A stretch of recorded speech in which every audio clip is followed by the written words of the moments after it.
Hello，大家好，我係Sue Marguerite. Thank you for joining me here on my little Cantonese corner. 今日2018年11月17號星期六. So today is Saturday. It is the 17th of November 2018, and I woke up super early so I could use my whiteboard today to show you guys more about colors. Colors is something that we talked about in our last video when my mother-in-law went to the little shop to buy some hair dye, and I didn't get a chance to really explain the colors the way I wanted to. So I thought I would do that for you guys today.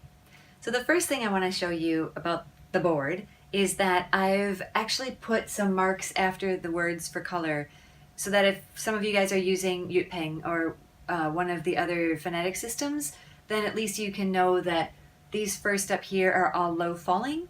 In Yale, it's the mark down with an H after it. So that's low falling. The middle one here is low, L for low. And then we've got mid-rising here. Some people call it high-rising. I don't know why. I think that's weird because you're not high-rising, you're middle-rising. So I call it mid-rising. That's that one there. And down below we have more. And we'll get to that a bit later. The second thing is that when you're talking about color in Cantonese, it is the word here, sek, the very high tone, sek. That means color. And a lot of times you'll find that they use the word color, like when they're writing in English, they'll say like brown color or yellow color. Kids, I mean, like when they're learning to write. So if you see that a lot, that's because in Cantonese, it's kind of common. I think it's almost more common, maybe I'm wrong about that, about using the word sek with the color. Whereas I wouldn't really go around saying this is brown color because brown is already the color, right? But in Cantonese, a lot of times they'll partner that with the character for sek. Okay. So let's start with red. Okay, red in Cantonese is a low-falling hong, hong sek, hong sek. Okay, that's red. Yellow is also low-falling. It is wong, wong sek, wong sek.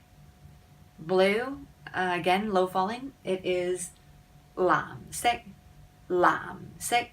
And there's kind of a funny story about this. I'm going to digress a little bit because when I first was learning Cantonese and I learned basketball, it was lam kao. Lam kao is basketball. And so I was thinking to myself, well, I know blue is lam.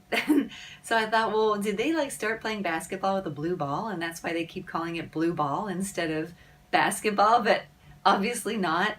There is another word that is the same pronunciation. It is lam, and it means basket. And so that's why basketball sounds like blue ball, but it's actually a different character. Although I think the characters are so similar. It's like, you know those the games you have where you have to spot the differences? Well, these are two characters that are pretty similar. I'll put them down there below later in subtitles, and you can see just how similar they are. So that's the word for blue is lam sek, lam sek. Okay. So then we're going to go to a straight low tone for green and white, and green is lok sek, lok sek. So it's the low to high. So I find those are a lot easier to say than maybe like two high tones together or whatever, because there's a big distinction between lok and sek, lok sek. White is ba, ba sek.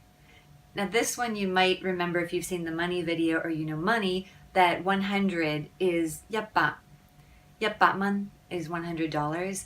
And so this ba is, of course, a different character, similar but different. And it is lower than the ba for the 100. So that kind of can, I mean, usually you wouldn't mess up these two in context, right? But just remember white is lower and the yep ba is that mid-tone, the middle mid-tone, okay? So these are our low falling and our low tones for colors. And then we get to our mid-rising and our high tones. And I'm just going to move this up a little bit. So if you haven't written this down yet, if you're writing it, then write these down. I'll bring it back anyway because we're going to talk about this side. I'm going to push that up a bit so I can bring up our high tones. There. I think you should be able to see all of these. We've got the mid-rising for orange. Orange is chang, chang sek, chang sek.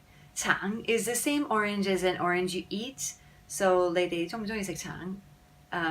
我唔鍾意食橙. Really odd. I don't like oranges. But orange, the color is the same. 橙色. Then we've got purple. Purple is 紫 zi, zi-sek, the mid-rising zi-sek. And then we have pink, which I put under mid-rising because it starts with the fun hong sek. So the hong is the same hong as in red, but when you put the fun, it's kind of like powdery red would be pink. So fun hong sek. And that's a fun one to do the tones with because you've got mid-rising, fun hong sek. So you go up, down, up, fun hong sek. And then we've got the high tones. And I think it's kind of funny because if I think of black and gray and brown, I think of like low energy, low colors, just dark, right? But they're all the highest tones. So we have black being haksek, hasek. I always find these more difficult to say than like the ones that have big differentiation. But haksek, haksek is black. Gray, foy sek, up there just very high, foy sek. And then we've got brown, which brown is fe sek. I think my mother-in-law and I talked about this in the last video, fe sek.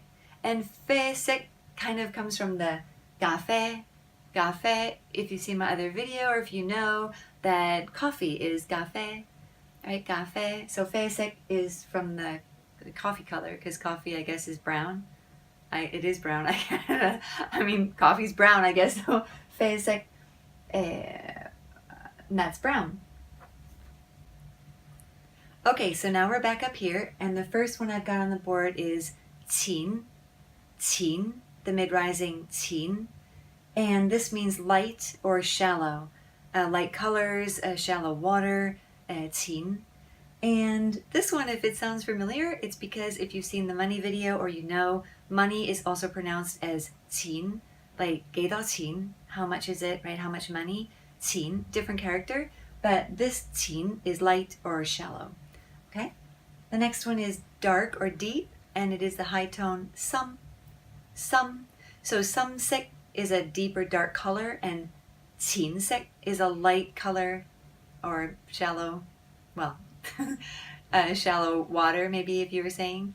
Actually, that brings up a really good point. In Hong Kong, on the south side of Hong Kong Island, there is two pretty famous bays. One is called Deepwater Bay, and one is called Repulse Bay. And Deepwater Bay is just, as its name suggests, a literal translation of Some Sui Wan. I'll put the stuff down in the subtitles, but Some Sui Wan is Deepwater Bay. Repulse Bay is actually literally translated in Chinese. It would be Shallow Water Bay, or it would be this one, Qin Sui Wan. Both mid-risings for the Qin Sui Wan, and the Wan is a high tone meaning bay. So Deepwater Bay, Some Sui Wan, and Repulse Bay is Qin Sui Wan. Okay? Well, moving back to colors, we've got two more. Let me move this up a bit to bring these up. We have bright colors. Bright is xin. This is the same xin as in like sun xin. If you're talking about fruit and you want to say it's very fresh, you would say sun xin. Sun meaning new, and xin meaning, well, fresh, bright. In this case, they're using it to mean like a bright color. A very shiny, bright color would be xin. So xin, yep, and then dull. Dull finally is, I like this because it actually matches, to me it matches, the tone matches what it really is, which is dull. And the word is chum. So this always sounds to me very dull, chum, low falling, chum, okay? So these are the four different ways to talk about colors if you want to just talk about, differentiate them between being a light color, a dark color, a bright color, or a dull color, okay?